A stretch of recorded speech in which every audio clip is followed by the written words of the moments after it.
Fala galera, mais um Let's Surf começando aqui na área. Eu sou o Guilherme Dorini e hoje tenho o prazer de bater um papo aqui com um cara que eu acho que eu poderia arrumar várias maneiras de apresentar ele, mas acho que a frase que eu encontrei para melhor apresentá-lo é um dos responsáveis por nos fazer cada vez mais apaixonado pelo esporte, por viagens, por surf.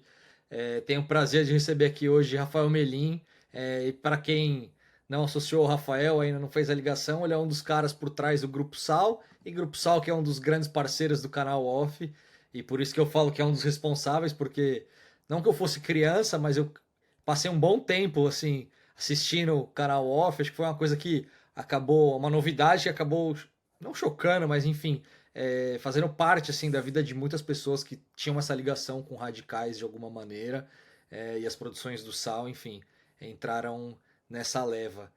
Rafa, primeiro obrigado aí por aceitar bater esse papo com a gente.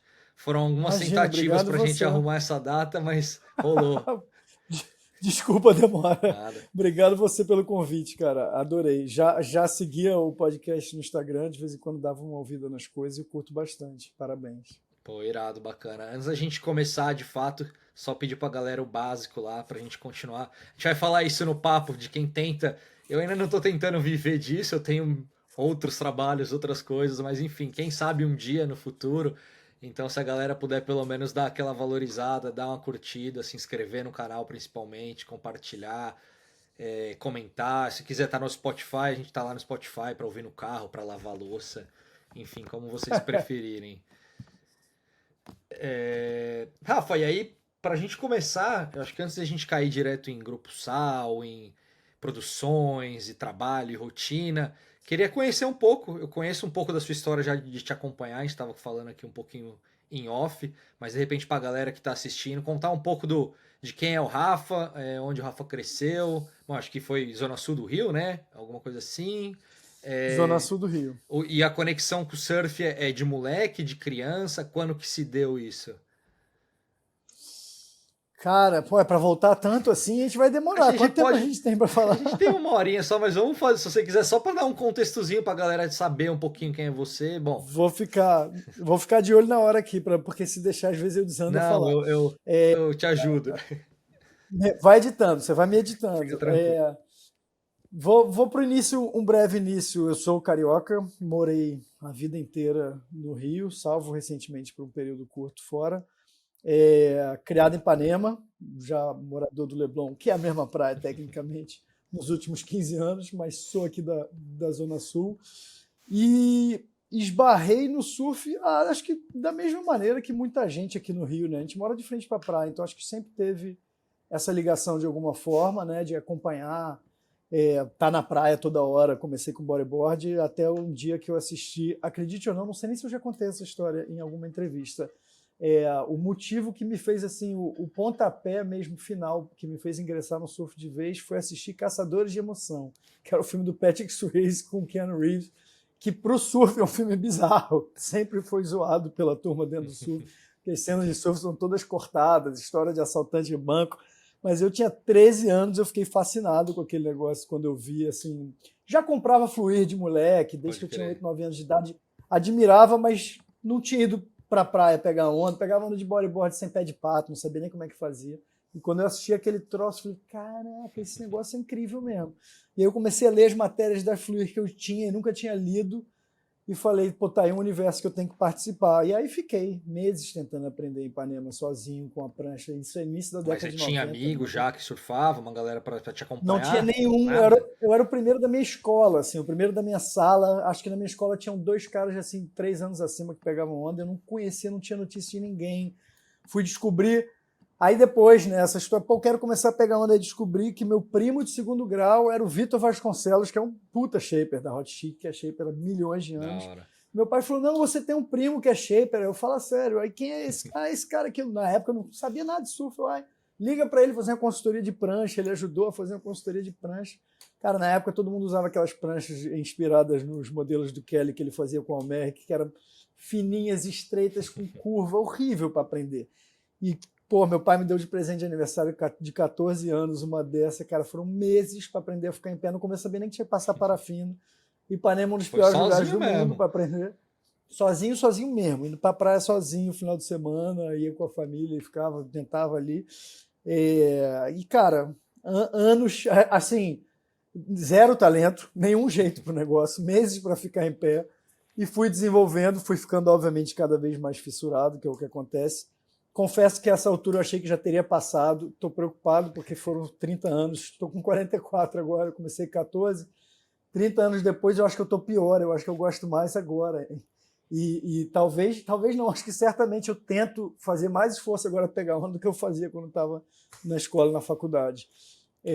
Então, enfim, é uma jornada que ainda não acabou, espero que não esteja nem na metade. O Irado. envolvimento inicial foi esse. Irado. E aí, pra pular pra um pouquinho, eu acho que também nem é muito tempo, assim, quando você começa a fazer produção, ou começa a filmar. Amigo, acho que eu li em algum lugar que você começava. Vocês filmava era pra tentar melhorar o próprio surf. Tinha uma história dessa. Surfista é um bicho super vaidoso, né? E adora se ver pegando onda. E na época, não era, obviamente, né? Hoje em dia, falando isso, parece um velho gagá, mas assim, não tinha toda a facilidade que a gente tem, que todo mundo tem uma câmera no celular que é boa, então todo mundo Pode já se crer. viu pegando onda. Na Era época era VHS, assim, né? parece. VHS? Era VHS, que era um trambolho, mesmo as pequenininhas eram assim, com aquela fita que você bota e pô, depois tem que botar no fio de cassete. Um processo que hoje em dia eu contando para minhas filhas, minha filha mais velha tem 14, assim, ela acha Não. cômico. Então, assim, tinha uma curiosidade, cara, quero me ver pegando onda, quero ter uma foto minha pegando onda, e era uma E aí coisa você pedia difícil. pra alguém te filmar, é isso? Alguém tirar foto de você. E aí eu conheci o Rafael Gross, que foi o meu primeiro sócio, assim, com quem eu comecei a fazer os projetos, os primeiros filmes de surf. Ele tinha uma câmera VHS e eu arrumei uma com o meu avô, que estava velha, que eu restaurei para começar a filmar a gente se revezava, cara, a gente quer se ver pegando onda. E aí foi nesse processo, obviamente a primeira vez que se filma é desesperador, só caraca, eu surfo Nossa, é assim, assim mesmo que dá é? vontade de Na parar. sua cabeça é rasgada, é tubo, é não sei o quê. Não, era assim, dá vontade de parar imediatamente. Assim, cara, isso é muito ruim, meu Deus do céu. E aí a gente foi, né, assim, fica ali se alimentando, né, com a vaidade, o ego, não quero ver para ver se eu dou uma melhorada e tal. Mas nessas, assim, Zona Sul do Rio, filma no Arpoador, filma no Diabo, filma no Leblon, a gente acabou encontrando, assim, descobrindo que tinha gente muito melhor dentro da água. Pô, vou filmar esse cara aqui, vou filmar aquele cara ali. E um cara desse era o Trequinho, o outro era o Pedro Henrique, o outro era o Léo Neves. Bom, E a gente, eu porra, nunca vi, calma eu aí. nunca vi você surfando assim, mas pô, comparar também com esses caras aí Não, fica complicado, eu imagino. não. Eu despiorei, mas sigo não sendo um surfista talvez razoável. Mas pô, E esses caras Trequinho, já Léo estavam. Neves, os caras Não, já absurdos. estavam anos-luz na frente. Eram fenômenos. E aí quando a gente Raoni falou, cara, isso é também, muito legal. dessa época. O Raoni foi um pouquinho mais na frente. O Raoni veio na carona do Léo, né? A gente foi ficando mais próximo do Trequinho, do Pedrinho e aí do Léo. E essa turma começou a ir muito para Saquarema e lá a gente conheceu o Raoni e virou parte dessa patota. E a gente juntou essa turma e falou assim, porra, muito mais legal filmar esses caras do que ficar filmando a gente. A gente não deixou de querer se ver pegando onda, de fato, mas era muito mais legal ver os caras pegando onda, especialmente no nível que a gente estava. E a gente começou a filmar meses, um ano, falou, porra, tem muita imagem Isso você legal. tinha quantos Vamos. anos? Desculpa. Isso eu já tinha 17. Isso Tá, foi 3 anos depois 17. que eu comecei a surfar, Que assim, foi, foi nesse espaço de tempo. foi quando rolou o Lombrou? Foi quando rolou o primeiro Lombrou, eu tinha de 17 para 18 anos. Assim, eu lembro que eu estava tirando carteira de motorista, e aí pô, pedi carro emprestado da mãe Bom, para pra poder quem ir não para a sabe, prainha, Lombrou é para o filmar os primeiro caras. filme, né, do Rafa, né? Meu primeiro filme de surf feito assim, VHS Hi8, com câmera emprestada, com câmera que um tio deu de presente. Mas aí E ainda era só só curtição, Rafa? 100%. Não, 100%. Isso era eu, primeiro ano de faculdade, 17 para 18 anos, tinha acabado de entrar para fazer jornalismo, que também pela falta do que fazer não tinha clareza. Sabia que eu gostava muito de audiovisual, mas não tinha cinema na faculdade perto. O curso também a pessoa falava que não era tão bacana, assim, não era tão atualizado. Eu falei, pô, então vou fazer isso aí mesmo, que é jornalismo. Acabou que eu fiquei assim, né, me identifiquei com o curso de jornalismo, achei super legal, fiz na PUC. Aquela turminha, né? Aquela coisa Zona Sul, Patotinha, e a gente, porra, nessa época, pô, com sorte, né? Assim, tivemos a sorte de nascer aqui e não tinha que pagar pela minha faculdade, eu tinha tempo livre, então, pô, eu estudava e o resto do tempo eu falei, cara, eu vou fazer isso aqui, eu quero pegar onda e ver esses caras surfando. Então, eu investi muito tempo, todo o tempo livre que eu tinha atrás desses caras, filmando, e depois ia para casa e ficava editando. Era o mesmo momento que o Taylor Steele estava lançando os primeiros filmes dele. A gente pegou desde o momento 1, quando a gente começou a fazer o Lombrou, ele estava indo pro terceiro, que era o Focus. E a gente falou, porra, a gente tem que fazer isso aí, cara. Esse cara bota uma câmera no tripé e sai filmando todo mundo. E o negócio funciona. Mete lá uns punk rock. Vamos fazer isso. Vamos catar aqui umas bandas brasileiras. A gente, nessa época, começou a assistir o Cambito, que era o primeiro filme nacional assim, que teve impacto para mim, que chegou assim, para minha turma, para minha geração. E a gente falou, porra, dá para fazer isso. Esses caras eu sei quem são, conheci um deles. O Júlio Adler da Gávea. Pô, os caras fazem isso. Vamos fazer um igual. E a gente embarcou nessa missão, o Rafael Gross e eu, muito na pilha dele até. Inicialmente eu queria mais pegar onda do que filmar, mas eu acabei me encantando mais pelo negócio. E depois eu ficava mais tempo, muito mais tempo atrás da câmera, até perdi um pouco do interesse, fica tão fissurado em ver os caras pegando onda, que eu falei, cara, vou fazer isso. Não. E aí era uma curtição, era para fazer pronto, e cara, se aquilo ali se pagasse, funcionou, sabe? Se recuperasse o nosso dinheiro que a gente ficava juntando em estágio, em mesada, em presente de Natal que pedia para os outros, fazia vaquinha, era assim, se virando, já estava estagiando, ganhando dinheirinho, eu botava todo o meu dinheiro nisso, cara. Fita VHS, gasolina para ir filmar em Saquarema, e isso virou o primeiro filme de surf. Nesse princípio aí, você falou que você estava estagiando enquanto você fazia isso, a ideia era tocar uma carreira com o quê? Era seguir em jornalismo mesmo? Seu estágio era em jornalismo? Cara, a ideia era torcer para descobrir o que eu ia Não tinha fazer ideia. enquanto a faculdade não acabasse, porque eu não fazia a menor ideia. Eu acho, olhando em retrospecto, você botar um moleque de 17 anos, pô, eu entrei na faculdade antes de fazer 18, Foda. e dizer o que ele quer fazer, a maioria dos meus amigos não descobriram até hoje, com 40, 50. Então, não é trivial, né? Não é uma coisa simples. E eu falei, cara, vou fazer isso aqui, quero menos. O que eu menos não gostava, eu sabia que eu não era um cara de exatas, que eu não ia fazer engenharia, que eu não ia fazer medicina. Eu falei, porra, então vamos por esse caminho. Ao longo do caminho, espero descobrir com clareza. E, obviamente, o caminho se abriu na hora que eu comecei a fazer isso. E logo fazendo o primeiro Lombrou, entre o primeiro e o segundo, assim, que a gente lançou, e a gente fez essa coisa de lançar em restaurante, em casa, de amigo, mandava fita para Bahia, e sai pirateando, e todo mundo tem. E rapidinho descobriu que o negócio, de uma maneira muito orgânica, pré-internet, né?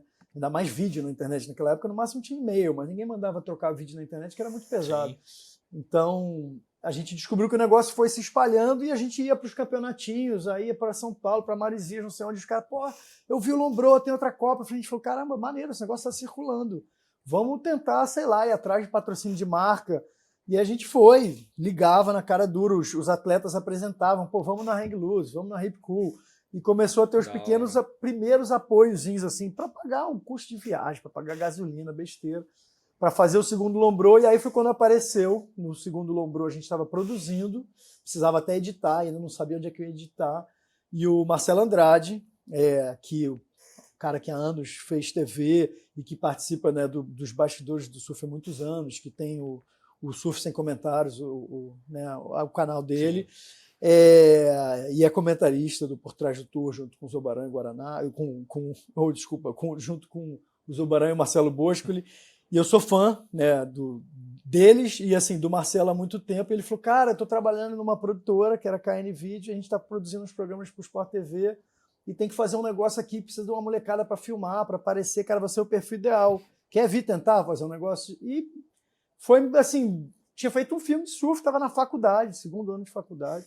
Ele falou, vem aqui. Eu falei, cara, negócio de TV é maneiro, assim, estava disposto a ir de graça, qualquer dinheiro de estágio estava ótimo, tinha que pegar um ônibus e ir até ali o negócio. E ali a gente entrou, assim, o Gross e eu acabei ficando, né? O Gross saiu depois, mas a gente entrou nesse universo dos bastidores da produção de TV, começando a fazer os primeiros programas para o Sport TV. Mas e aí você fazia o quê? Você filmava? Cara, você a gente editava, tinha um você primeiro. fazia tudo, você produzia? A gente tinha um primeiro programa que chamava Ego Trip, dentro da faixa Zona de Impacto no Sport TV, que já era naquela época, aí as coincidências, né? Curada e dirigida pelo Guilherme Zatar, que era o diretor na época do Sport TV. Ele tinha criado a Zona de Impacto, que veio depois a ser o embrião do que seria o canal Off. Depois, né, esse negócio gerou um filho. E Que ano que era isso, Rafa? Só para Cara, isso pra era contexto 98, 99. Isso tem bastante tempo. Eu tinha acabado de começar a fazer isso. Porque o Off é de 2010, 11. 2011. 2011, é A isso. gente começou a pré-produzir ele em 2010 e ele foi lançado em 2011. Então, assim, 10 anos antes, mais, né? A gente estava... 20 anos antes, quase. Não, calma aí. A Sim, gente... é. 10 Não, anos. 10, não, 10, 11. Tava confundindo aqui. Eu tava 98 para confundindo com a minha data 2011, que eu é comecei a isso. surfar. Não, 10 anos antes do Canal Off nascer, eu estava estagiando. Na verdade, comecei a trabalhar, era um primeiro emprego mesmo, assim, né? Não teve muito Sim. estágio. E a nossa função era, o Rafael Gross e eu, a gente tinha que sair na rua para produzir uma faixa, um programa que chamava Ego Trip, que a gente filmava as pessoas amadores que estivessem na rua praticando esporte, surf, skate, bodyboard, bicicross, que estivesse rolando, e fazia uns clipezinhos de 2, 3 minutos que eram pílulas para aparecer nos intervalos dos programas. E até pediram para a gente, não, vocês podem se filmar também, meio que ser uma forma de âncora ali, apresentador. Eu cheguei a fazer uns 2, 3 que eu apareci em câmera, e falei, cara, não, isso aqui não é para mim, mano. Ele falou, de novo, Não, eu não falei, o meu dá, não negócio dá. não é para frente, eu quero ficar atrás das câmeras. E comecei a filmar a turma, e ali Da hora. rapidinho, e como o negócio era um processo muito, né, mão na massa, a gente acabou participando de todas as etapas do processo, né? Estava começando aos pouquinhos a digitalização do vídeo, os primeiros computadores da Apple para editar já com Premiere, e ainda Sim. era edição em beta, a gente pegou o analógico todo, mas estava fazendo essa migração muito lenta, e a gente estava dentro da produtora ali, que era uma fornecedora direta do Sport TV, da Globosat, naquele negócio estava tudo acontecendo, era muito legal, e era o canal que as pessoas assistiam na época, né? Toda a nossa molecada, todo mundo via a Zona de Impacto. Sim. Então eu falei, pô, a gente está fazendo parte disso. Então a gente rápido começou a participar de várias frentes, filmando, editando, troca cabo, faz isso, faz assistência, faz áudio, o que tivesse para fazer. E aí foi muito legal, foi um tempo assim para amadurecer tecnicamente, né, todos os processos.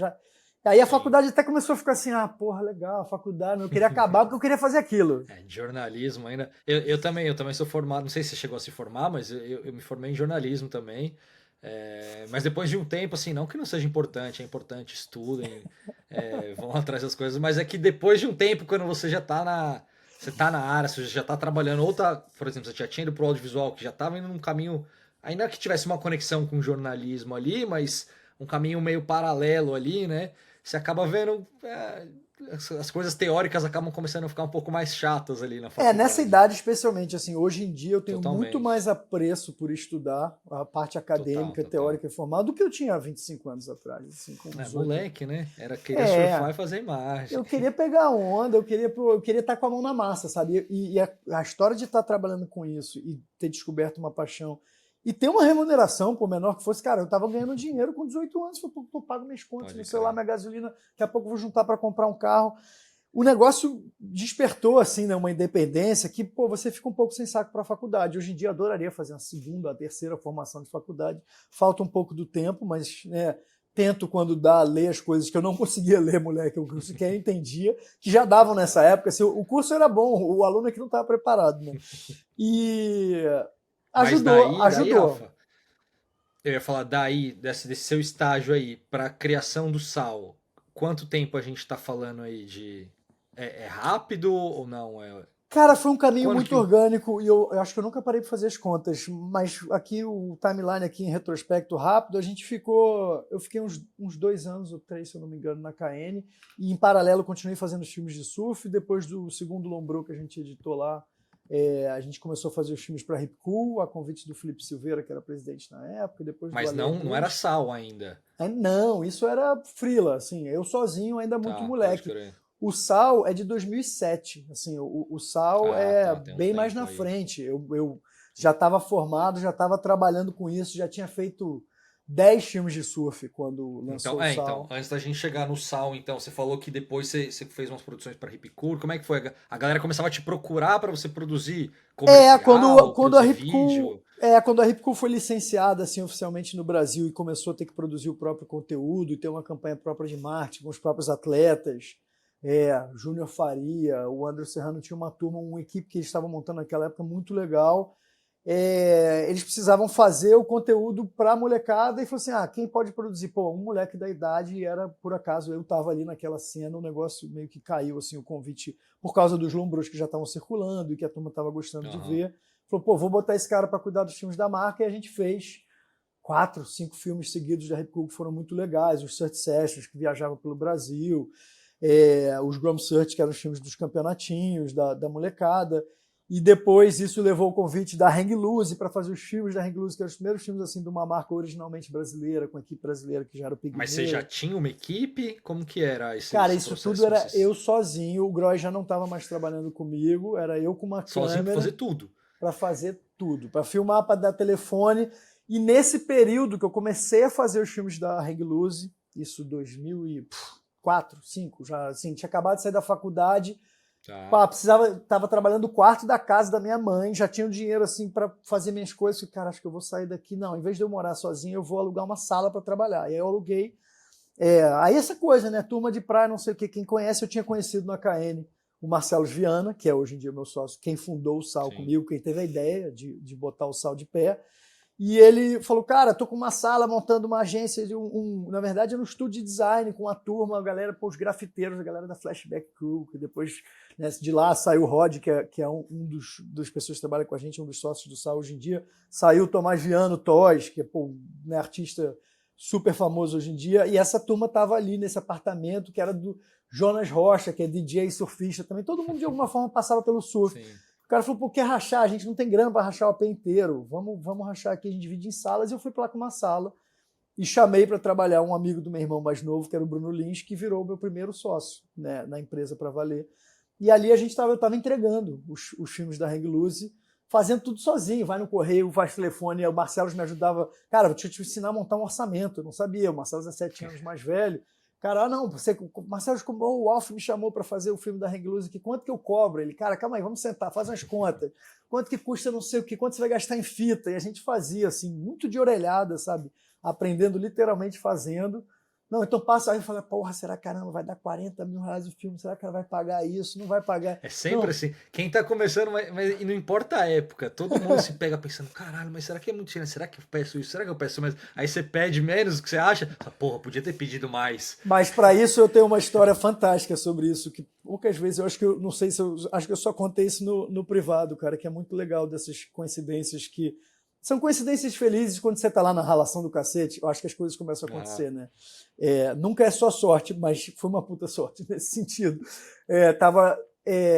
Tinha acabado de ser convidado, não tinha nem sido contratado ainda para fazer o primeiro filme da Hip Cool, nessa transição do Lombrou para Hip Cool, e não fazia ideia de quanto cobrar, porque eu só tinha feito os negócios meus, do meu dinheiro, sozinho, na maior guerrilha, daquela maneira que você não consegue nem orçar nada. E eu falei, cara, quanto que eu vou cobrar? Não sabia nem quanto tempo eu ia levar. E aí eu saí de carro com o Guto Carvalho e o Felipe, que era o presidente da Repcu na época. A gente foi pegar onda em algum lugar no Rio. Eu estava no banco de trás e conversa vai, começa bem. Os caras trabalhavam na Repcu. Em algum momento, literalmente caiu no meu colo de trás do banco, daquela parte que fica aqui atrás do carro. Caiu um folder, assim, uma pastinha cheia de papel. Eu, porra, caraca, um logo da Repcu. Eu fui abrir, tava folheando, começando a buscar. Tava o planejamento de marketing do ano do cara que estava no Rio. E lá tinha a folha destinada ao filme, assim. Não, o filme de surf aqui, Surf Session. Dá pra gastar X. Cara, tinha lá, eu não esqueço, assim, eu vou chutar, mas eu acho que era assim, R$11.300. Isso, cara, ó, um tempão, né? Aí eu, caraca, o cara vai gastar 11 mil. Nem era uma grana, era apertado o orçamento, mas na minha cabeça eu nunca tinha visto aquele dinheiro. Falei, pô, o cara vai botar 11 mil. Provavelmente você pediria menos. Pô, talvez metade, nem sei. Talvez eu tivesse errado muito na conta. Muito provavelmente eu ia acabar pagando para fazer o filme. Que inevitavelmente algumas vezes corre risco de acontecer. E aí o negócio caiu no meu colo. Eu olhei, até conversei com o cara, pô, entendi que aquilo não era para eu ver. Eu falei, teu folder do marketing tá aqui. Ele, não, bota esse troço aí para trás. Eu, beleza.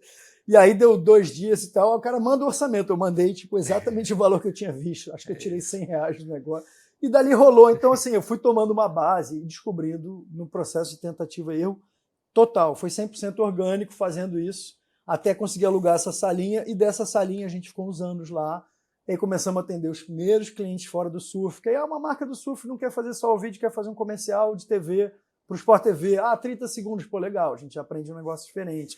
E o Marcelo muito nessa frente estética da arte, do design, do conteúdo, assim, e até nessa parte, né, que começou a desenvolver para um lado de agência.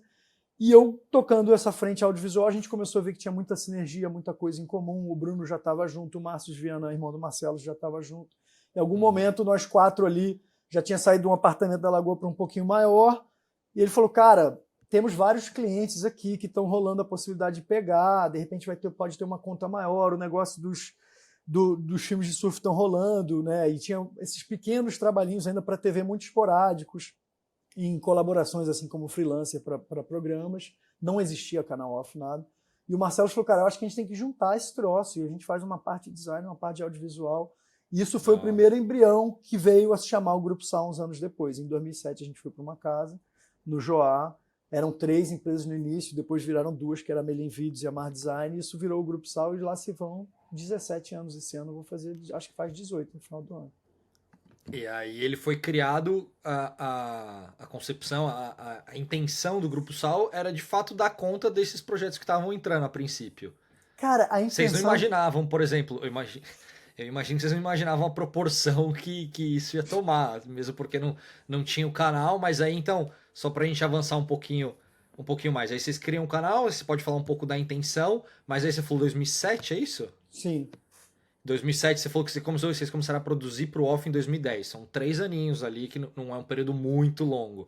Esse Diga lá. Esse Pode ir. ato foi entre o início do Sal e o início do Off, foi o que a gente começou a desenvolver já em parceria com o Zatar, que era essa semente do Off que começou no Multishow. Pode crer. Assim, na verdade, a intenção do Sal nada mais era do que um grupo de amigos que tinham, sim, né, ambições de fazer um monte de coisa, que adoravam a história, né? A gente adora até hoje a história de estar envolvido com a mão na massa, de fazer o conteúdo o audiovisual, toda a parte artística, e estratégica também. Na época a gente não tinha nem esse entendimento ainda, mas o que a gente sabia que a gente queria com o Sal era: quero conseguir trabalhar e ganhar o meu dinheiro, fazer um negócio que eu goste, sem precisar dar satisfação para ninguém. É isso.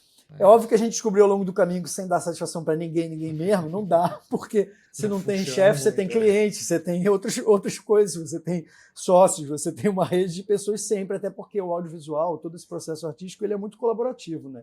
Não é um troço que você faz sozinho nunca.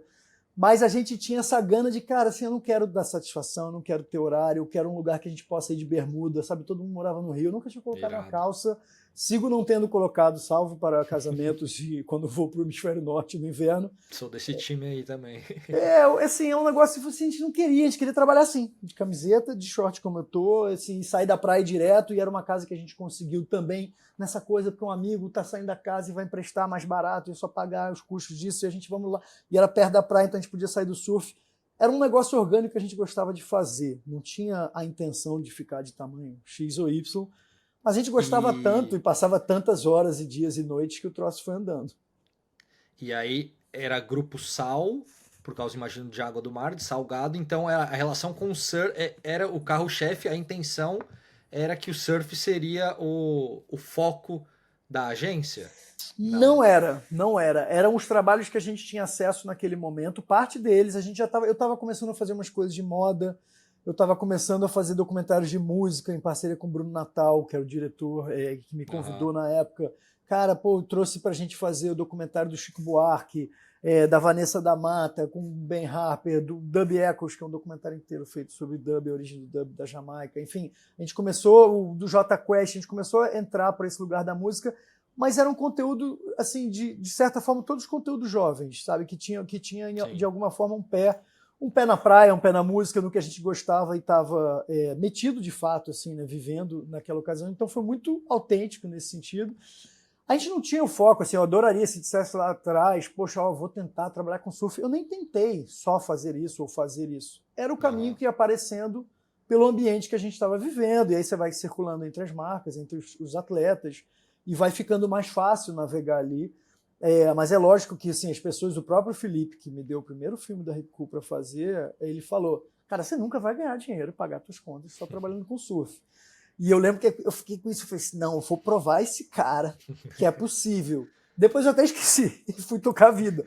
E, de fato, durante muito tempo a gente ganhou dinheiro e pagou, mas a gente conseguiu, assim, pagar as contas trabalhando durante muito tempo exclusivamente com surf. Assim, e curiosamente, os convites de tudo que foi maior e grande que a gente começou a fazer na época vieram através do surf. Assim, essa é uma história bacana também nesse sentido. Eu tinha acabado de fazer o Psicopato, que era o filme do Pato, que ele fez assim, me perturbando, porra, tem que fazer, Rafa, você tem que fazer, você tem que fazer. Ia lá pra minha casa, acordava, ele tava dentro da minha casa. O cara saiu lá de Santa Catarina, cara, tá aqui minhas fitas que eu filmei o ano inteiro, você tem que editar, você tem que fazer um roteiro. E aí eu fui e fiz, e aí depois no ano seguinte ele queria que fizesse outro, e aí isso virou o Nalu, que era ele conhecendo a Fabi. E aí quando a gente fez o filme Nalu, também sem grana, com o Morongo da Mormai dando uma merreca só pra pagar as músicas, e um negócio assim que mal pagava o trabalho. Aquela coisa que você faz porque você gosta, porque era o amigo que estava pedindo, Sim. porque você está muito envolvido. O Pato ele veio aqui no programa, ele comentou, ele falou sobre um pouco sobre isso, o psicopata e tal. Era exatamente esse caminho, assim, era a gente fazendo muito. E o Pato sempre, ele é muito empreendedor, né? Ele sempre quis, ele sabia o quanto era importante. Não, tem que ter filme, tem que estar com a foto na revista. Ele construiu uma carreira, assim, cara, muito mais bem sucedido do que tantos outros caras tão mais talentosos até no surf. E ele com organização, um foco assim, empreendedor, fez um negócio muito legal. E ele tinha acabado de conhecer a Fabi, nem existia a Bela ainda, não tinha nem nascido. Eles tinham filmado o primeiro ano deles viajando juntos. Rafa, agora você tem que fazer outro filme. E aí, depois de muita encheção, eu fiz. E isso virou o convite para a gente trabalhar no Multishow, porque o Guilherme Zattar, que tinha sido da Zona de Impacto e que estava querendo fazer uma nova Zona de Impacto agora que ele tinha saído do Sport TV e tinha assumido o Multishow, queria tirar, que fosse um canal, na época era um canal de enlatado, de comédia e tal. Ele falou, não, eu quero fazer isso aqui, uma mistura de música, de uma faixa jovem.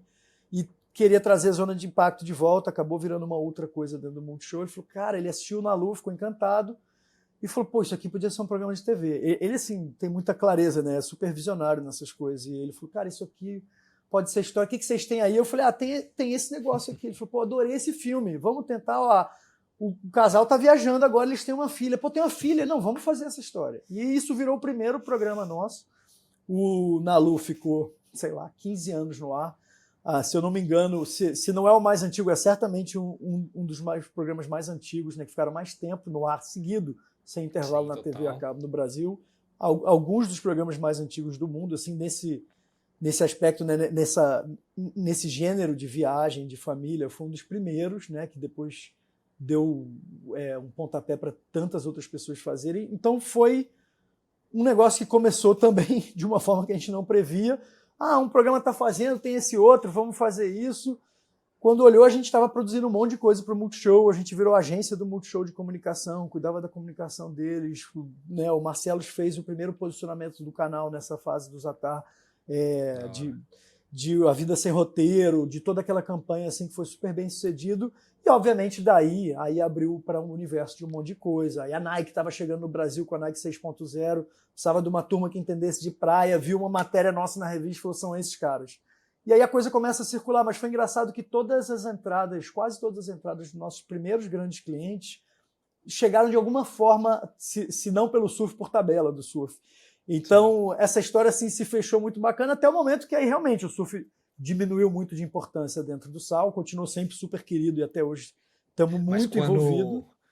Eu até ia te perguntar isso mais pra frente, como é que tá essa relação de surf, essa porcentagem do SAL, mas assim, falando do off, voltando lá no começo do off, uma dúvida que eu mesmo tinha, que às vezes era uma confusão que eu tinha como telespectador. Eu não era criança mais quando o off começou, mas eu já tinha meus 20 anos, 21 eu acho, mas eu acompanhei muito, assistia muito off. E foi ali também que eu comecei, nessa época eu comecei a curtir surf também, foi por causa do off, por causa de vocês. Mas a minha dúvida era, o que era o off, o que era o SAL, se off e SAL era uma coisa só no começo, ou se o SAL era o principal produtor do off e Sim, tinha mais gente que produzia pro off. Existe essa confusão, e é até engraçado. Ricardo Lobo, que é o surfista fera, foi morar em Portugal há anos, é um lugar que eu vou volta e meia, né? Tem uma turma que gosta de ir, todo onde a gente vai. Outro dia eu cheguei lá, aí ele falou, cara, me falaram que ia chegar o dono do canal off aí. Eu falei, que? Ele falou, aí quando eu descobri era você. Aí a gente começou a rir. Assim, o canal off nem dono tem, né? Assim, né? Pertence à Globo. E a gente sempre foi só um fornecedor, assim. A gente criou... O que aconteceu, e a confusão é comum... Mas nasceu junto, é isso, né? Nasceu junto porque o Zattar, quando estava no Multishow, começou com o Alberto Pessegueiro, que foi durante anos diretor, né, da Globosat, de todos os canais e tal, um diretor geral. E eles os dois pegam onda, sempre foram do meio e tinham essa vontade mesmo de ter um negócio. Sabiam que tinha um espaço, sabiam que tinha um mercado, obviamente não era só da vontade pessoal, mas entendiam que aquilo ali precisava dedicar um espaço para esse nicho. E aí, durante um tempo, estava amadurecendo no que começou a Zona de Impacto, um projeto de ter um canal exclusivo disso. Quando a gente já trabalhava para o Multishow há 3 anos, ou quase 4, o Guilherme falou, cara, vamos fazer o pitch para os sócios, né, para o board da Globo ali, que aprova a concepção de novos canais, e a gente quer fazer um negócio que é um canal de aventura, de esporte de ação, outdoor. Monta aí uma apresentação pra gente. Aí Marcelo e eu quebramos a cabeça, catamos o título de filme, montamos um puta vocês participaram clipe. do pitch diretamente. A gente participou do nascimento, de verdade, assim. Foi um convite muito legal do Guilherme. A gente fez o vídeo que passou para a diretoria, que, assim, segundo o Zatar, foi assim, o golpe que convenceu a turma. A gente fez um puta clipe com uma música, com as imagens lindas do mundo inteiro. Não tem como, você olha o off hoje, não tem como alguém assistir e não se convencer por aquilo. E ali, quando o cara falou, cara, rolou. Agora a gente tem que cuidar do canal, dar um posicionamento, enfim, dar uma direção. 25 programas, agora. E produzir um monte de coisa. A gente foi, assim, até hoje, né, só um dos fornecedores, mas virou durante muito tempo o principal fornecedor, porque a gente já estava dentro desde o dia 1. E a gente foi crescendo, então também já tinha mais estrutura do que as pequenas produtoras que faziam isso na época, Rio, São Paulo. E já tinha toda a bagagem, que aí, a essa altura, a gente já trabalhava com surf há 10 anos, né? Então, o negócio já chegou muito mais redondo. E aí foi tocar do zero um canal que foi uma delícia, porque a gente podia dar os títulos, era uma relação muito fácil, assim, no sentido do Guilherme me ligar, eu ligar e falar assim, cara, tô com uma ideia assim, assim, e se ele achava bacana, era no telefone que a gente decidia, então vamos fazer um negócio que chama Diário das Ilhas no Havaí, e vamos todo ano para lá cobrir a temporada, sabe?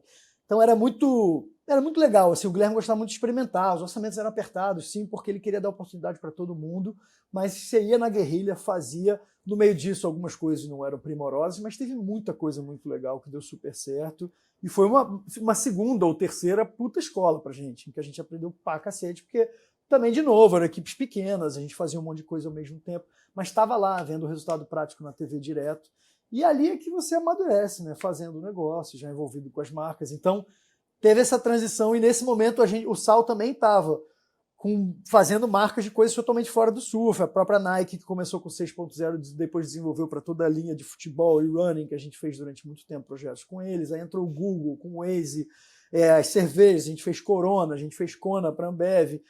Isso que você fala, só para mim também, para quem tá ouvindo, quando você fala a gente fez essas coisas, eram campanhas publicitárias, eram vídeos? A gente fazia de tudo, projetos que eram campanhas publicitárias, projetos que vinham de agência, que era toda a parte digital, conteúdo digital. O audiovisual. Comercial de TV, às vezes a própria criação da campanha. Aí a gente começou a desenvolver dentro da casa as estratégias, o planejamento, e nisso o Sal começou a deixar de ser só um estúdio de design e uma produtora, e virou isso que a gente chama hoje, que é uma casa de criação. Assim, a gente não compete com as agências de publicidade, porque a gente tem agências como cliente, mas porque a gente não agencia de fato, né, BV de mídia, essas coisas, mas a gente cria em conjunto com eles e pega planos de comunicação inteiro das marcas desde o início. Assim, todo o posicionamento da Nike 6.0 quando veio ao Brasil, assim como foi a Corona e a Kona, nesse start a gente fez dentro do Sal, a 4 mãos, com as marcas, às vezes com as agências, mas tudo nasceu dentro da casa também.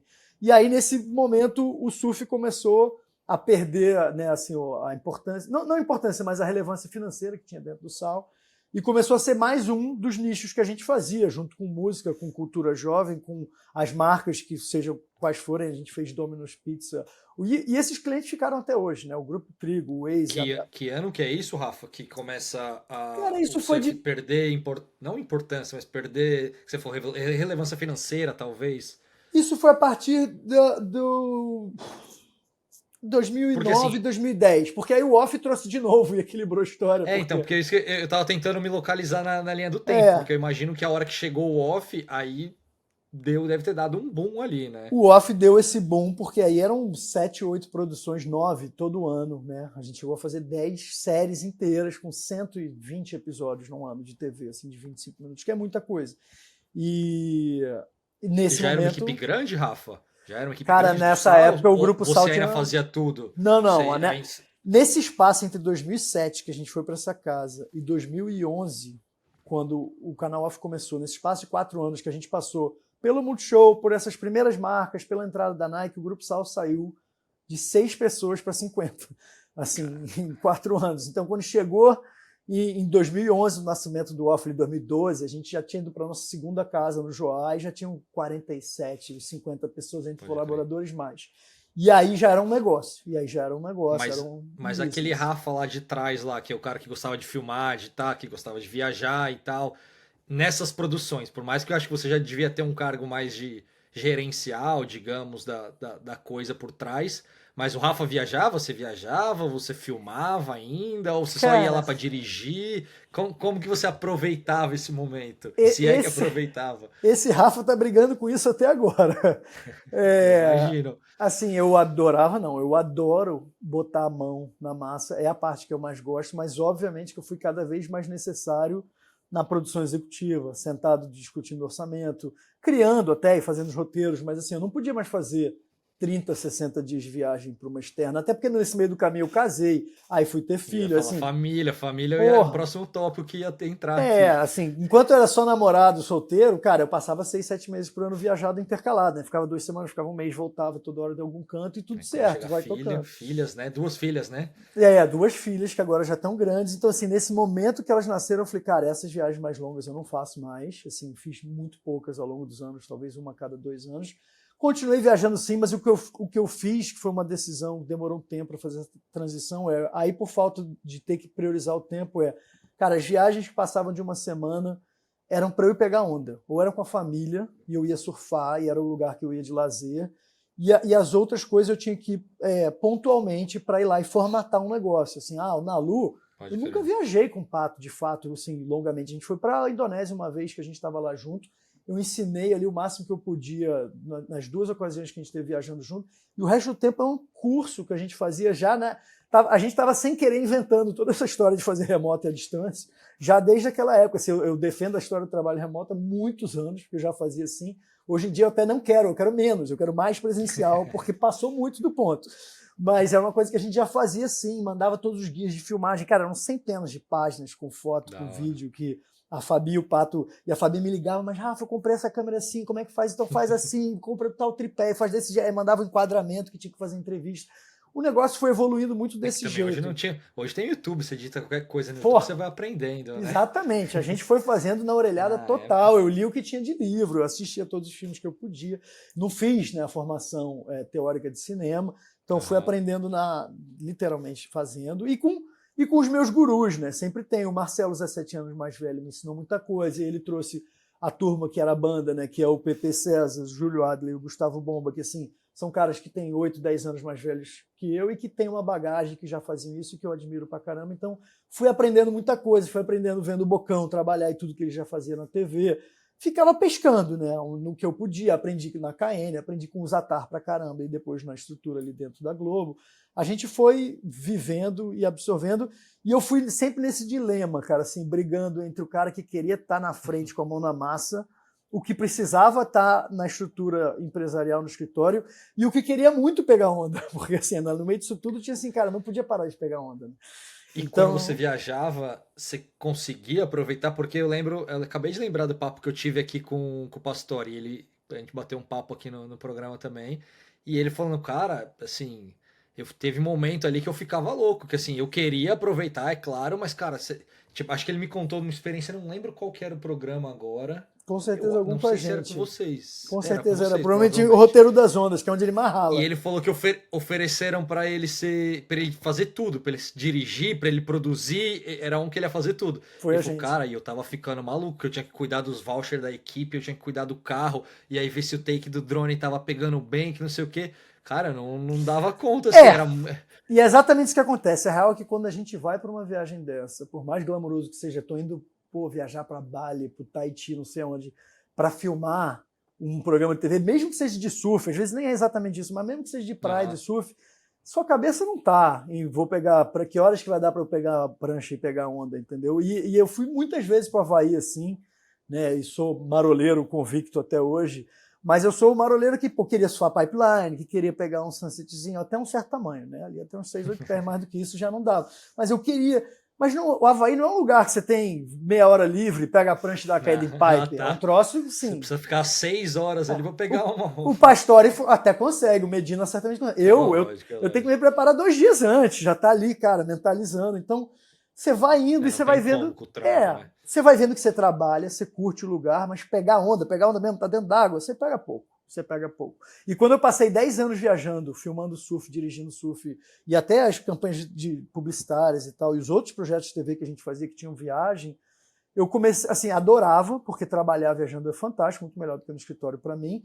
Mas você vê que assim, a curtição de pegar onda tá dentro d'água e desligado é muito diferente, é um outro mundo. Assim, é quase você tem que voltar no lugar para conhecer ele na sua versão sem estar trabalhando. E aí eu comecei a fazer isso, de fato. Falei, cara, então não vou nessa, vamos treinar um diretor, vamos treinar um cinegrafista, vamos treinar uma equipe. Ao longo desses anos de canal off, a gente foi muito rápido, os primeiros 3, 4 anos treinando a equipe. Entrou o Luffy Rebel, entrou um monte de gente, Ferola, entrou o Daniel Ferro, que depois construiu a Ferrorama, um monte de gente que foi depois produzir para o canal. Passou lá, e essa turma toda, o próprio Trequinho Pastore, muita gente começou fazendo as coisas com a gente, depois migrou um pouco para esse lado do audiovisual, teve essa passagem ali pelo algum momento do começo do Sal, mas sempre foi esse dilema assim, né, do tempo dentro d'água versus o tempo que a gente consegue estar produzindo, e todo o outro lado que é tocar uma empresa. Cara, é um joguinho de bolinha para cima o tempo inteiro no malabarismo, difícil, mas rola. E chegou a cansar de viajar? Porque assim, a gente imagina quem não vive essa vida que nunca vai cansar, né? E aí até estou recuperando aqui dos papos de pessoas relacionadas com você e tal. Ou quando o Trequinho passou por aqui também, ele me falou isso. Ele falou, depois de 10, acho que 10 anos de QS, né? Que eu acho que ele fez. Falou, cara, eu não aguento mais viajar. Eu não Cara, queria, eu parei porque eu não aguentava mais viajar. E aí na competidora a gente vê, vocês fizeram a gente crescer achando que é a vida perfeita, que o canal off é o Instagram daquele tempo, né? é, é. Que, que todo mundo viajando, lindo, mas assim, o atleta, enfim, tem toda a parada da pressão, dos resultados e tudo mais, mas não dá para fazer uma correlação ali com o trabalho também, que a pressão que você Total. tinha para entregar, que não sei o que. Então, alguma hora cansa de viajar, Rafa? Cara, quando o Treco mandou essa pra mim, que ele falou, brother, eu não quero mais viajar, eu fiquei em choque. Eu falei, porra, tá aí uma frase de efeito. Porque sempre foi, né, o glamour. Eu até parei para fazer essa reflexão. Falei, será que eu tive isso? Falei, não. Eu continuo adorando viajar. A única coisa que me segura em casa e que não me deixa viajar o ano inteiro é ter as crianças. Assim, ter a família, ter a Beta e as crianças aqui. Eu não quero ficar um mês fora. Eu acabei de viver esse drama em Mas aí, Mental bom, são White. escolhas suas, assim, tipo, você tem como escolher e É uma tal. escolha pessoal, é lógico que, porra, tem um negócio, tem que trabalhar uma série de coisas, mas hoje dá para fazer muita coisa remota, então até dá para tocar, mas o que me mais segura em casa é muito mais a família.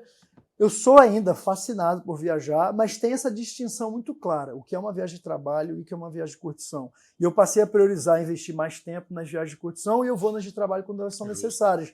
Quando aparece um negócio como teve uns anos atrás, né, uns 4 anos atrás, a gente foi produzir o programa Pré-Olimpíadas pro Off, que era no Japão. Eu nunca tinha ido pro Japão. Ah, eu assisti.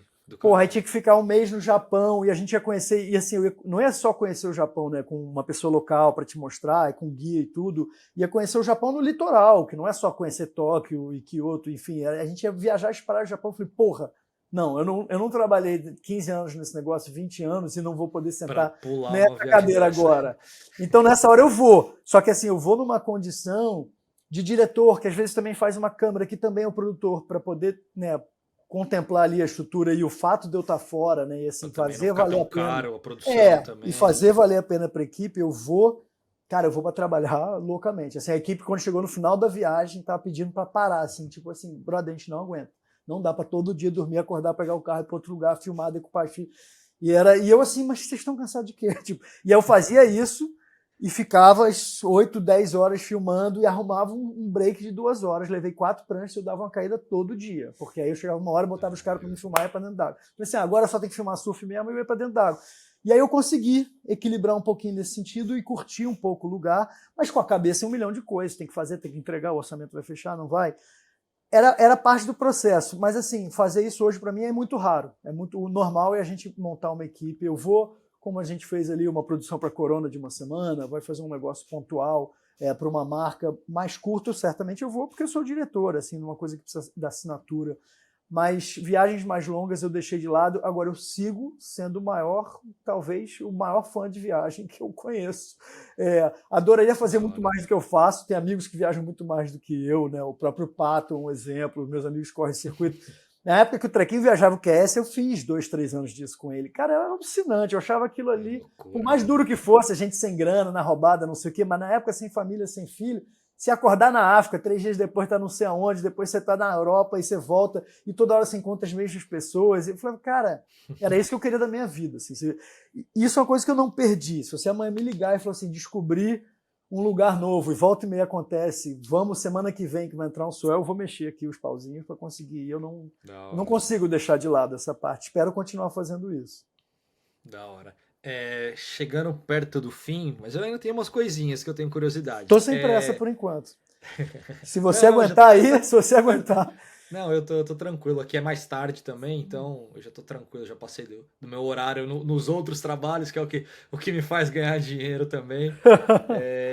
Eu ia te perguntar como que é o dilema interno na sua cabeça. De que assim, eu não tô falando errado quando eu falo que o canal Off de fato fez o surf ganhar um tamanho no país que não tinha, né? Eu acho que o canal Off foi um grande influenciador disso, talvez de exposição e botar lá pra galera, mas como que é o dilema na cabeça de querer compartilhar isso com o mundo e ao mesmo tempo ser surfista e às vezes que é uma coisa que o Pastore falou pra mim também, que o surfista é egoísta.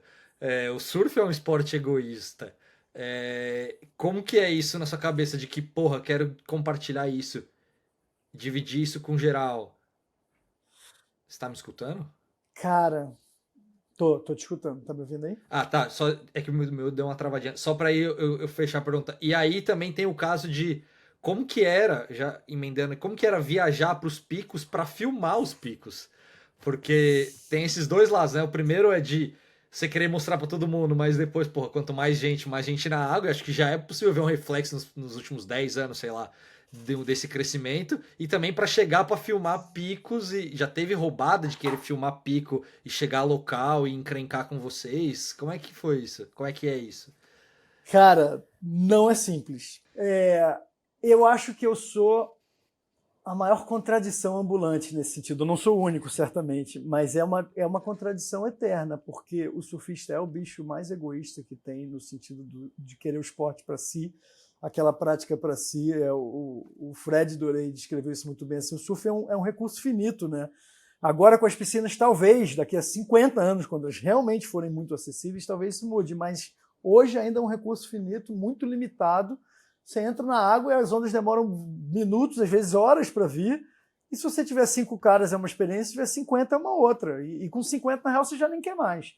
Sim. Então, assim, dividir isso com as pessoas, tem toda a recompensa legal de compartilhar a alegria com todo mundo. E essa sensação que todo mundo tem de chegar num lugar e tô aqui, que legal, vou mandar pro meu brother, pro meu amigo, para todo mundo. Hoje em dia as pessoas querem até mandar pros desconhecidos, que não é muito doido, mas você tem essa coisa de compartilhar e receber de volta, né? Esse retorno de todo mundo. Cara, mas foi muito legal isso que vocês fizeram. Então é muito bacana, você quer estar ali, você quer compartilhar, quer explorar. Ao mesmo tempo, eu nunca quis e não quero até hoje, assim, ficar dando o nome dos lugares e dizer que ali tá clássico, que não sei onde tá bom, porque eu sei que aquilo que eu faço, no ano seguinte vai ter mais 10, dali a pouco mais 100, e vai ter mais 1000. E assim, o meu irmão, Não, uma ainda época, mais um canhão na TV. A gente não tá nem falando, sei lá, das suas redes sociais só. A gente tá falando de um canhão que foi o canal off, e que ainda é o através dos canal off. atletas, né, com canal na TV, com as redes ao mesmo tempo, assim, quando esse negócio virou simultâneo, pô, eu fiz umas viagens com meu irmão uma época, pega onda também, fissurado. Hoje em dia ele até tá mais afastado, ele também trabalha com TV. Ele me xingava na viagem quando a gente chegava no lugar e tinha mó É crowd, e era culpa de sua. brasileiro. Ele falava, é isso que você faz, esses caras estão aqui. E de fato, às vezes vinham pessoas que não. E assim, eu não boto a cara em lugar nenhum, não é uma coisa que eu curto. Hoje em dia tem essa coisa das entrevistas. Algumas Aham. pessoas sabiam quem eu era por uma foto, um troço que viu numa revista. Pô, você que é o Melim, cara, pô, que legal, muito legal, eu tô aqui por sua causa. Cara, quando o cara Pô, falava aí isso, o meu é irmão ficava realmente esse assim, tá sentimento. vendo? Não, Eu imagino que você se assim, sinta agradecido por isso, mas também, puta. é a contradição. Eu sinto primeiro alegria total, que é uma puta conquista, né? Você fala assim, cara, que bacana que eu fiz isso. e deixando de ser, durante um breve momento, menos egoísta, deixando de ser um pouco egoísta, você fica assim, que legal que eu consegui incentivar e motivar essa pessoa a estar aqui nesse lugar, a estar fazendo isso da vida. É super positivo, né, nesse aspecto. Agora, que merda que eu tenho que dividir com os 10 brothers dele que estão aqui, essa meia hora que a gente tem para pegar onda, nesse lugar que não cabe os 50 ao mesmo tempo. Então, a gente fica nessa... Eu vivo até hoje essa contradição, e ao longo do tempo que eu fui passando a fazer, concentrando muito mais na mensagem, no conteúdo, menos nos lugares. A gente fez a série da África, em que os nossos amigos, né, parceiros que a gente tem, o Joaquim e o Julian Azulay, que são 2 argentinos que pegaram um carro, uma caminhonete, e deram a volta na costa da África inteira, que é um projeto de 2 anos e meio, 3 anos. A gente fez 3 temporadas disso para o Off. Cara, o meu combinado com eles eu já sabia desde o início. A gente até falou, pô, vou ver se eu te encontro em algum lugar. Eles estavam tocando, né, a produção toda lá na frente sozinhos. A gente produzia toda a pós aqui e roteiro. E eu já combinei com isso, cara, assim, os lugares bons, bicho, nem filma, ou se filmar não bota o nome. E ele falou assim, não, você não tá entendendo, você não vai nem saber que a gente foi. Aí eu falei, então beleza. Eu Não achava vai chegar melhor. nem em você, não vou correr esse risco. Não, era exatamente isso. E aí depois, né, eu fui descobrindo, e eu fui vendo, pô, o cara passou por Angola, passou por Marrocos, um monte de lugares que eu conheço, que eu sei onde tem altas ondas. Eu falei, ué, esse cara não foi em tal lugar? Eu pegava o material, ia ver. Aí outro dia, ano passado, eu fui para Buenos Aires e fui almoçar com ele e falei, cara, cadê aquele porrada de lugar que aconteceu, não sei aonde, não sei onde? Eu falei, cara, não mandei nada para vocês. Assim, ele mandava um Suel Clássico que deu ali, no pico mais famoso do Marrocos, uma coisa assim. Agora, um monte de onda que eles descobriram, um monte de onda que eu sabia que tinha e fui mapeando com eles, eles falaram, sabe aquele lugar? Então a gente controlar a onda do Mick Fanning, por exemplo, que, porra, ninguém sabe. Os caras encontraram com o Slater lá, eles me falaram, falaram, não, eu sei exatamente onde é, tal. Aí eu falei, é Natal. Aí ele falou, é esse pico mesmo. Falou assim, não, nem mandamos a fita. Eu falei, que bom, não manda, guarde aí, tá tudo certo. O cara tá lá, aí vai pro Chile, faz não sei o quê. Essas coisas a gente tenta manter ainda minimamente no paralelo, porque tem esse outro lugar que, assim, eu acho que estão virando cada vez mais raros e remotos. Esses lugares você pode chegar e não ter 40, 50 caras. Então, passou a ter um valor diferente isso, que não é financeiro, não é nada, é a recompensa de chegar lá e curtir aquele pedacinho naqueles poucos dias para você. Isso, para mim, ainda tem um sabor que é muito diferente, sabe, da exploração. Por isso que é diferente, né? Você ir para Havaí, você ir para Bali, que tem 550 mil surfistas, ou você ir para o meio da África, para o Alasca, assim, que é o tipo de coisa que hoje é o que eu mais gosto de fazer. Mas eu ainda vivo essa contradição, fico muito feliz com a recompensa de saber que tem essa alegria de todo mundo e fico muito preocupado de estar cada vez gerando maiores números para essa história, mas faz parte do processo. E eu perguntei se já teve problema de chegar para filmar em algum lugar e Cara, alguém vir reclamar, alguém vir para cima, sei lá, eu querer tirar nunca satisfação. tive em 20, 30 anos pegando onda, já fazendo isso, viajando. E até quando a gente não está produzindo, a gente sempre vai ali, filma, tira foto e tal. E nos 20 e tantos anos produzindo para TV, para filme de surf, eu nunca tive problema de alguém mandar guardar a câmera. E o único lugar que eu tive problema dentro d'água na minha vida foi na minha cidade, no Rio de Janeiro, no Quebra-Mar, que é o pico que até hoje permanece com um localismo que, dependendo do dia que você vai, você pode se aborrecer e ser convidado a se retirar. Assim, nem no Havaí. Uma vez no West Side do Havaí, que é um lugar assim que até hoje é mais sombrio, lá para Third Deep, para aquelas zonas que a galera até hoje não filma, eu saquei a câmera e senti que ficou um clima, um cara me olhou, eu guardei, aí eu peguei meio escondido, mas assim, foi muito muito rápido, assim, foi uma passagem, eu nunca tomei uma dura, a gente sempre foi bem recebido, mas é lógico, assim, você vai aprendendo a fazer. A gente já viajou em grupo de 10, mas pô, nunca cheguei num grupo de 10, num lugar que eu sei que não pode. A gente ia para os lugares que eram manjados, no meio da Costa Rica e tal, num lugar no Panamá que sabia que não tinha ninguém. Quando a gente vai para um lugar que sabe que tá um pouco... Eu vou com 2, vou com um cara, você chega, você liga antes, você conhece todo mundo. No Japão, isso me surpreendeu. O Japão é muito forte a tradição, primeiro de hierarquia para tudo. Assim, eu ouvi alguém falando sobre, eu não lembro quem, mas não era pra mim, era alguma entrevista que eu vi que alguém falou que foi gravar no Japão. Eu acho que era alguma coisa relacionada ao off, não sei se era de vocês, mas que pararam lá, não sei nem se era, putz, eu não vou lembrar agora, mas que rolou do cara chegar, cara, um o cara Japão, máfia, tipo máfia, e falar, cara, o que você quer? Tá filmando aqui. O Japão, a gente não tomou dura, porque a gente fez um manual ali, by the book, para não tomar dura. Porque se você chegar de gaiato, armar a câmera em qualquer praia, e não é só na praia, assim, eu digo o sentido de armar a câmera ou não, mas o Japão tem uma estrutura toda ali hierárquica, social. Cara, o mais Da velho primeiro. privacidade, né? Da Pô, de parada. tudo tem regra, sabe? Então, Sim, assim, o mais velho primeiro, a cultural. comunidade, isso vai incomodar, isso vai não sei o quê. E no surf, isso leva pro lado do localismo. Então, assim, você tem aquela turma que frequenta aquela praia, e não é um lugar que as pessoas. Eu tinha essa imagem antes. Ah, o Japão tem uma galera, tem um surf. Eu sabia que tinha uma indústria ali do comércio do surf. Mas não, é um lugar que tem surfista pra cacete, mas tem muito, muito mesmo. Assim, eu acho que é o lugar mais do que a Califórnia que eu já fui e mais passei por praias seguidas de carro e vendo 40 caras, 50 caras, 30 caras, 40 caras, em 5, 7, 10 praias seguidas. Todos os picos ter 40, 50 caras dentro d'água. É muita gente pegando onda, é muita gente se dedicando por um tempo Aham. grande. Essa história também de que o japonês só trabalha não é verdade. Tem uma parte Os grande de caras pessoas curtem hoje também. dando um Aham. jeito de curtir, de estar ativamente, ou o cara tirou um sabático, tirou a semana, mas ele está ali dentro d'água e é um montão de gente.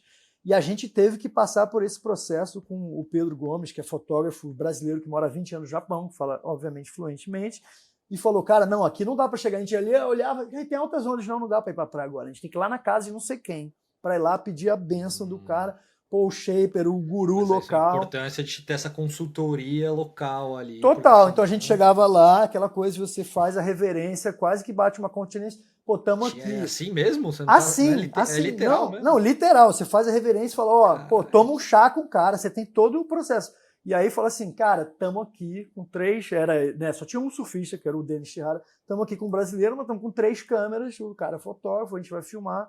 Ah, mas vai pra onde? Óbvio, todo mundo pergunta, não, mas é um programa lá no Brasil, aí tudo bem, é meio distante, né, assim, mas vai pra internet, a gente, assim, inevitavelmente, tudo algum dia vai parar na internet, mas não, mas é mais para TV. Mas ó, aí começava alguns lugares, beleza, vai aí. Outros lugares era, não filma a praia, não filma a montanha que tem atrás, o viaduto para não identificar onde é, não Coisas bota o que, nome que. sob hipótese nenhuma. E a Tipo, gente deu, fechadinho na onda ali pra não cara, pegar outras filma a características onda, do não pico. diz quem é, não entrevista não sei quem, não filma, assim, com regras. E a gente, obviamente, respeitou. Falei assim, beleza, eu não sou um cara também que quer, ah, não, vou, pô, ótimo. Tinha que ter E a a benção verdade mesmo.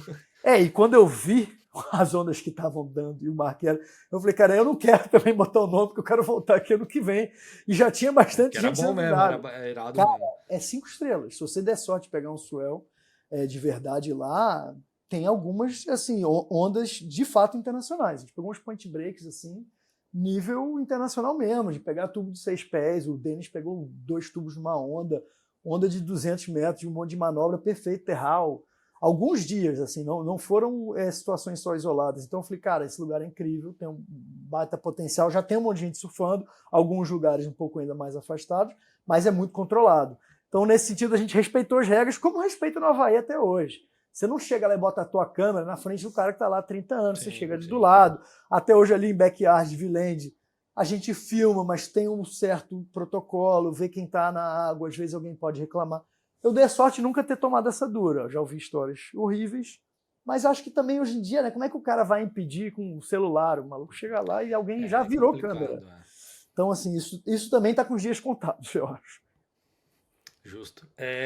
Eu queria te fazer uma pergunta sobre mercado. Porque eu converso, bom, aqui passam muitos atletas, eu já vi, e já não foram um, dois, uns três, quatro, vários atletas, ou ex-atletas, sei lá, me falaram de que, assim, a minha percepção de fora, né, apesar de estar produzindo conteúdo, mas não vivo disso, não estou envolvido no mercado, literalmente. Aliás, se alguém quiser, estamos aí. Somos pequenos, mas se quiserem, a gente está procurando algum É parceiro, assim alguém que que vai. queira É assim que mandar embala. um boné para eu poder fazer, eu boto um boné. É o que você falou, de graça, se forem me pagar para fazer isso, então, alguma coisinha. Exatamente. Exatamente. Mas é. Que assim, a minha percepção de fora é que o surf vive o melhor momento no país, pelo menos nessa última década. Vindo ali de competição, pelo menos de espaço em mídia. Pô, surf no Jornal Nacional, quando o Medina foi campeão mundial, até hoje tem uma cobertura, brasileiros campeões mundiais. Mas ao mesmo tempo, tudo bem que agora há um momento novo da CB Surf crescendo e mudando um pouco o cenário nacional também, mas há muita reclamação de falta de apoio, como não havia no passado. Alguns relataram que, sei lá, nos anos 2000 até era mais fácil ter apoio, era mais fácil ter patrocínio. Parece que tinha mais dinheiro e que o que para mim é meio estranho, como eu também não vivia aquela época, para mim é um pouco estranho porque hoje para mim, o mais lógico seria hoje é o melhor momento do esporte. O esporte está na TV, todo mundo fala de surf, está nos maiores veículos e tudo mais. Para mim, seria o normal, seria mais fácil ter mais apoio, ter mais suporte hoje. Como que é com o mercado Uhum. na parte de produção de conteúdo? Dá para fazer algum paralelo com isso? Dá para falar um pouquinho sobre como funciona isso?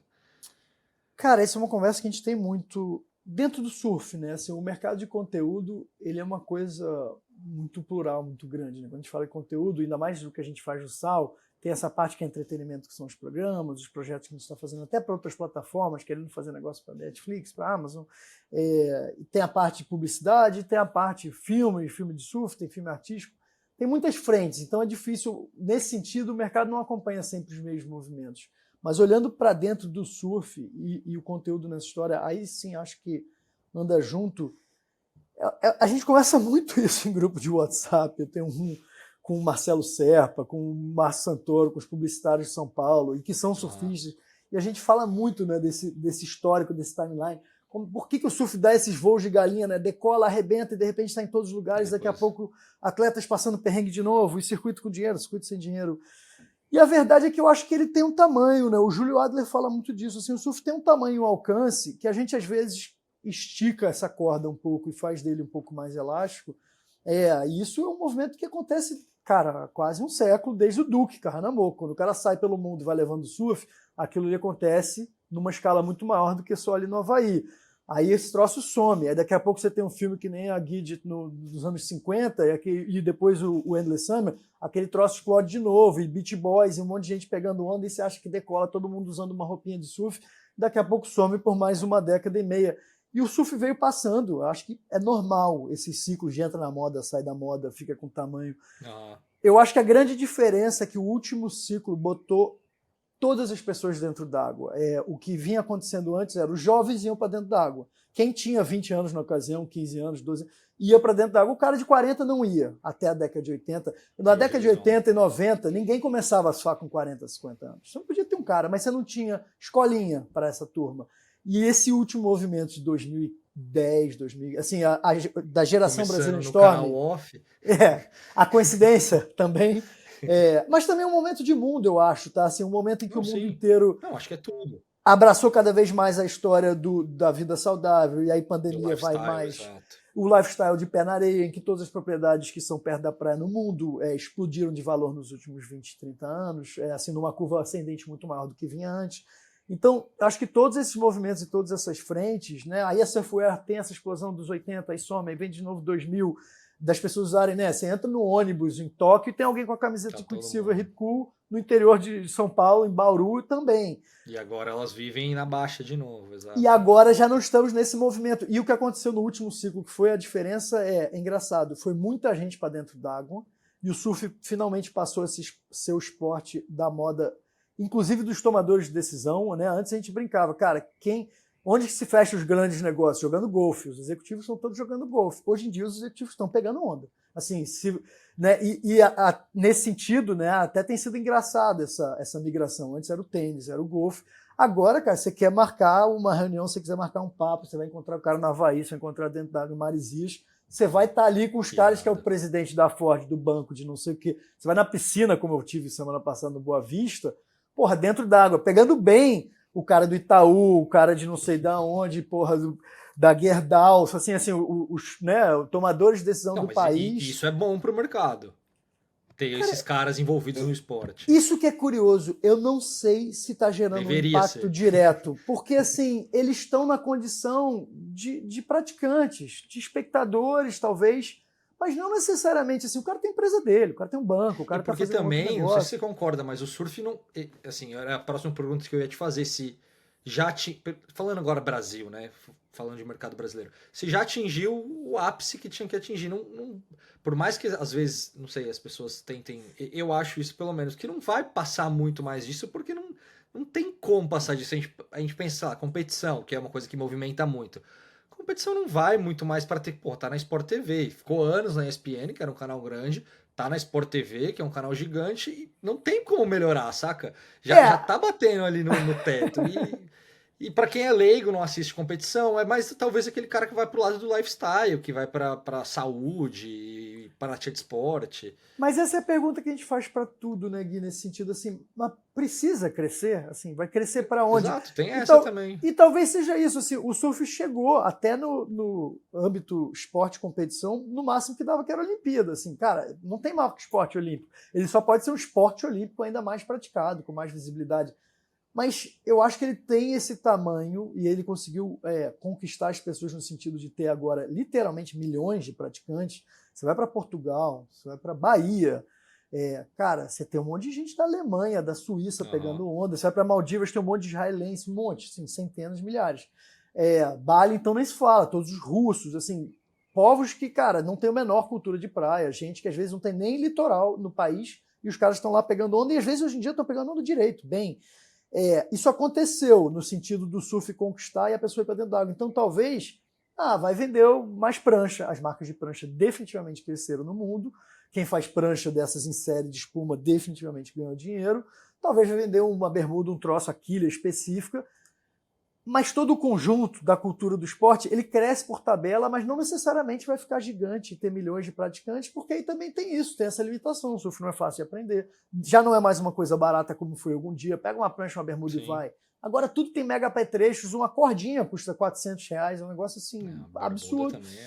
O troço ficou super caro, a prancha 4, 5 mil, então assim, virou um negócio já no alcance mais limitado e ao mesmo tempo, pelo lado da competição, é exatamente o que você falou, cara, o surf é difícil de ser consumido.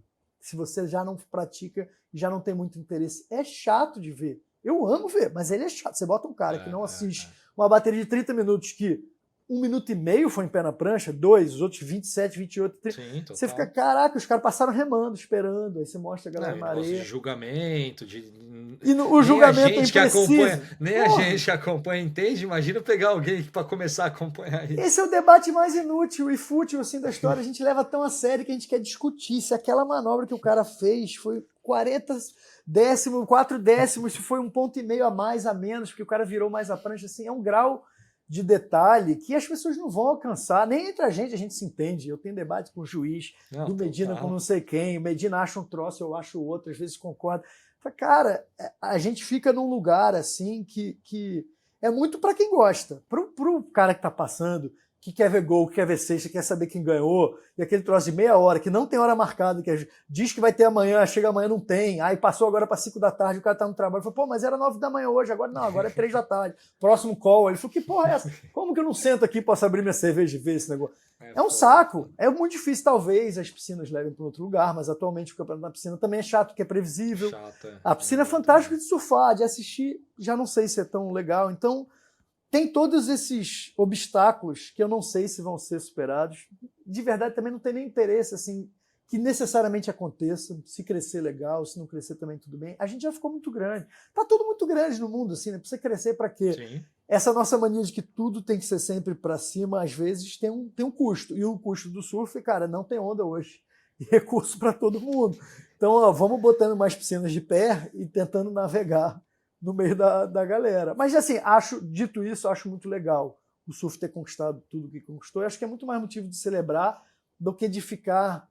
E agora, para onde que a gente vai? Querendo mais. Agora vamos curtir isso aqui que a gente momento, tem. Né? Isso, exato. A dificuldade por esse lado, e eu entendo sim, são os atletas não terem, às vezes, o devido apoio. Mas já aí, cara, é uma questão comercial, assim, é a indústria, é mercadológico. Cara, sim, você consegue dar retorno para justificar alguém te botar... E é uma puta grana, tá? Correndo um circuito mundial. Porra, imagina quantos mil por viagem, por etapa, o cara passar o ano inteiro e às vezes só perder de cara. O melhor que o cara seja. Tipo, eu sei que, sei lá, para correr o CS agora, o Challenger Series, é tipo, para dividir em 3 caras é 100 pau, 120 pau. É isso.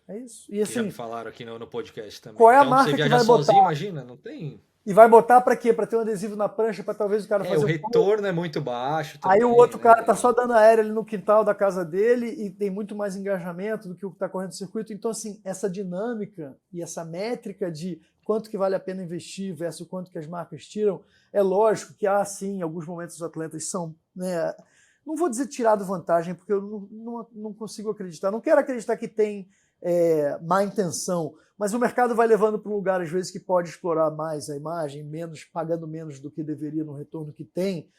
Mas, cara, muitas vezes falta o apoio porque falta espaço, porque falta disputar, entender, falta o mercado entender a importância que isso tem. Cara, a WSL pena há anos para fechar a conta, para chegar numa Mitsubishi, numa L'Oréal, numa Sim. marca que não é do surf e falar assim, cara, bota aí $2 milhões para cobrir aqui 2 etapas, uma etapa do circuito. Ah, mas para aparecer para quem? Mas deixa eu ver esse negócio. Ah, meu sobrinho pega onda, sabe? Deixa eu ver. Há quanto tempo de retorno? O cara botar minha like é só com o nominho aqui. É um debate, sabe, que entra num monte de detalhes em que o atleta nisso é só, cara, mais uma dessas frentes que vão com o movimento, né, do que está acontecendo. E é duro nesse sentido, porque, pô, é legal pra cacete você poder ter uns caras integralmente dedicados o dia inteiro, durante 15, Sim. 20 anos, ao esporte, e que isso não custe para eles depois, que é muito triste, o final trágico do cara, eu fiz isso 20 anos da minha vida e depois significa que eu vou ser duro, que eu não vou ter casa, que eu não vou ter nada, porque eu passei 20 anos pegando onda, ou mesmo fazendo ginástica, nadando, o cara é atleta profissional e, porra, não deu para juntar grana. É muito triste esse final de um troço que emociona tanto a gente, que engaja tanto a gente, que faz o mercado ser o mercado, que faz as pranchas chegarem onde chegaram, as viagens, descobrir os lugares, são sempre esses caras. Então, é do cacete muito justo que eles sejam remunerados para isso, e a gente fica, né, com uma certa inveja, porque o cara vai ganhar dinheiro, pegar onda, vai, porque ele é bom pra caralho nisso, tá ótimo. Sim. Mas é difícil chegar nessa equação, não tenho resposta nem solução para adoraria, tá todo mundo penando e vivendo esses ciclos. Eu acho que, nesse sentido, o ciclo agora não é o melhor para os atletas, é muito bom para os top 10 e ruim para a maioria. Teve sim, há 20 anos atrás, um momento em que a média do top 40, do cara do Brasil Tour aqui, do Super Surf da época, ganhava direitinho, pagava as contas, podia ter um carro, pagar um aluguel maneiro. Teve esse momento. A gente passou. Agora estão falando que a CB Surf tem melhorado, né? Esses últimos A CB Surf está nessa missão. A Dream Factory com o Dream Tour está nessa missão. Assim, tem pessoas engajadas, o Teco, a Brigitte, tem um monte de gente trabalhando e a fim de fazer esse negócio. Um monte de gente, um monte de frente, Paulo Moura, que tenta botar o negócio de pé com bons resultados até, mas que não necessariamente sabe se dá certo, se vai para sempre, se está funcionando para todo mundo. Acho que é continuar tentando. Assim, isso é curioso do surf. Assim, viver do surf, viver para o surf, permanece o mesmo sonho rebelde dos anos 70. Assim, é quase nesse sentido, é quase tanto contra a cultura quanto. Assim, as ferramentas são muito melhores, parece ser muito mais fácil, mas é tão complexo quanto. Talvez até por isso continue sendo legal pra cacete. Duas para a gente encerrar de fato curtinhas. A primeira, a gente falou um pouquinho de competição aqui. Você assiste competição, Rafa? Você gosta? Muito.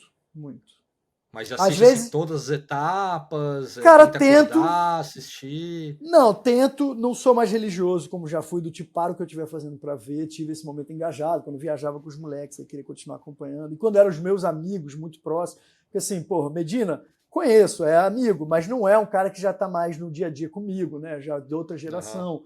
O Felipe é super querido, porra, o Mineiro, o Ítalo, são caras que eu gosto, a gente já viajou junto, mas não são assim, né, os brothers que vão me mandar mensagem quando sair da bateria, como era quando era com o Trequinho, com o Bruno Santos, com o Pigmeu. Porra, eu ligava, meu irmão, passou, não passou, eu acordava 2 da manhã para ver. Hoje em dia eu vejo na condição de fã, porque eu sou fã desses moleques, assim, todos.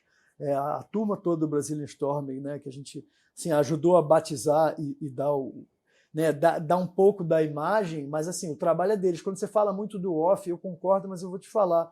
Até o off pegou carona nisso. O mérito é desses moleques. Assim, e todo mundo que veio atrás, que permitiu eles estarem onde estão, né?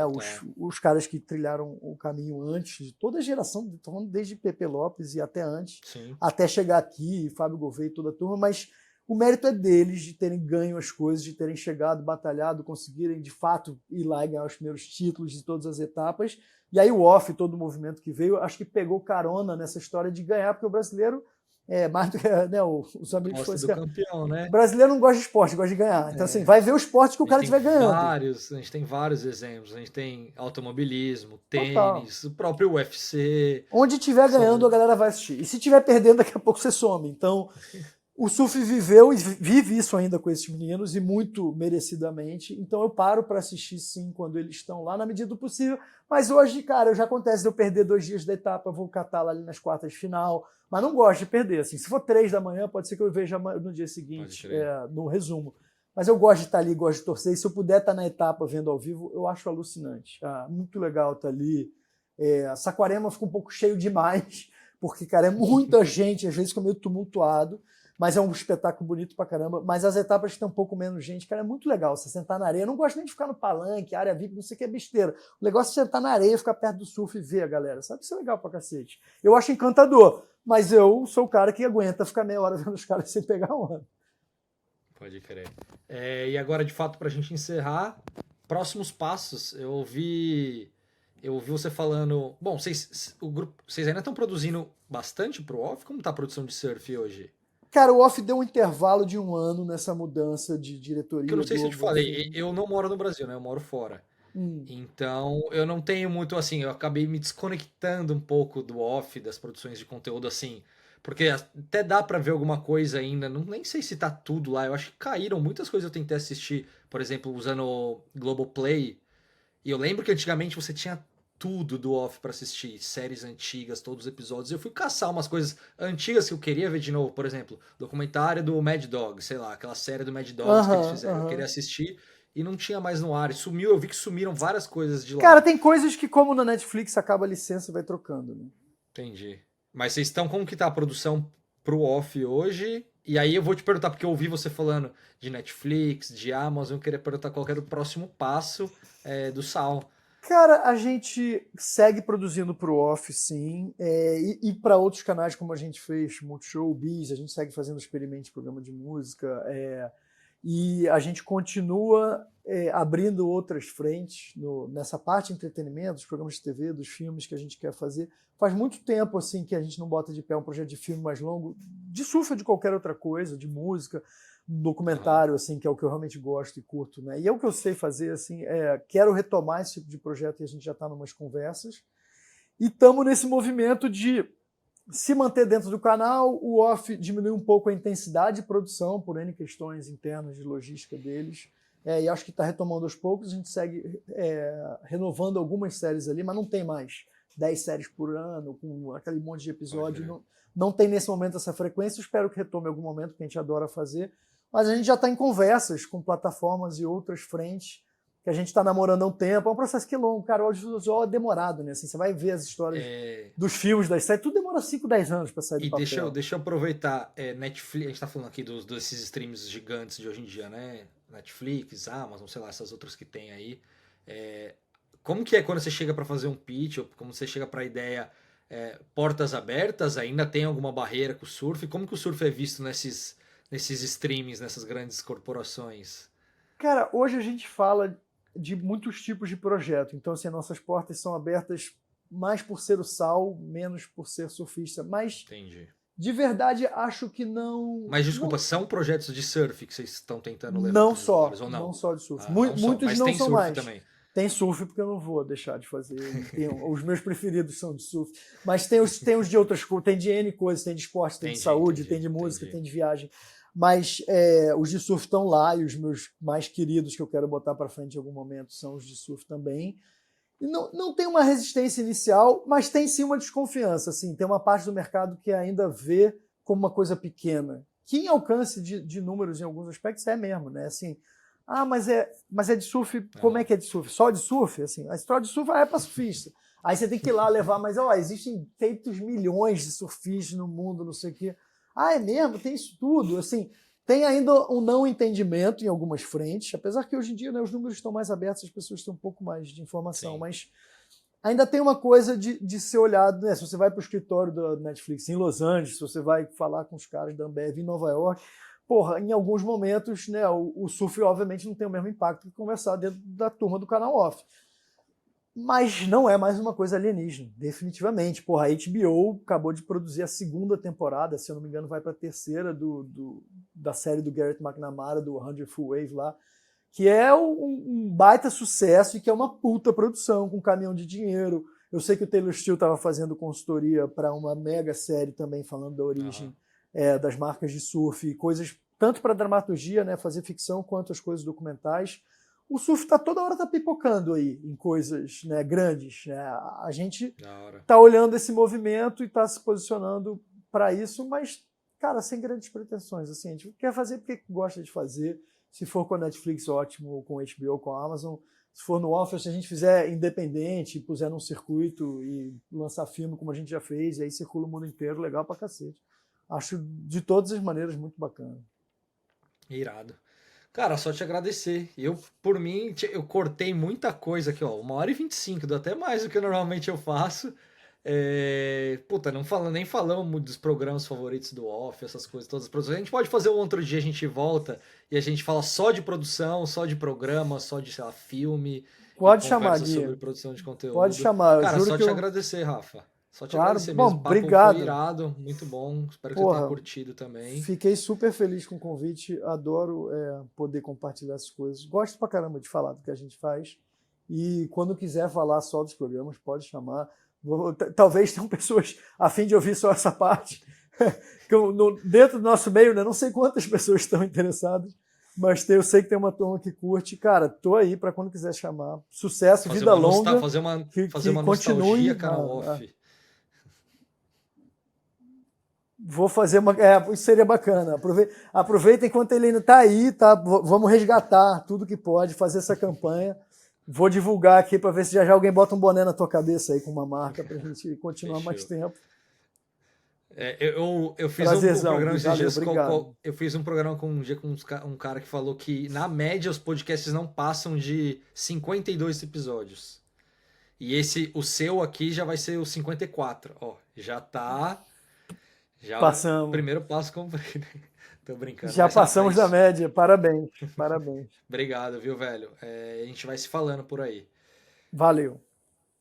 Para quem chegou até aqui, de novo, só se inscrever, curtir o canal, compartilhar com a galera, comentar.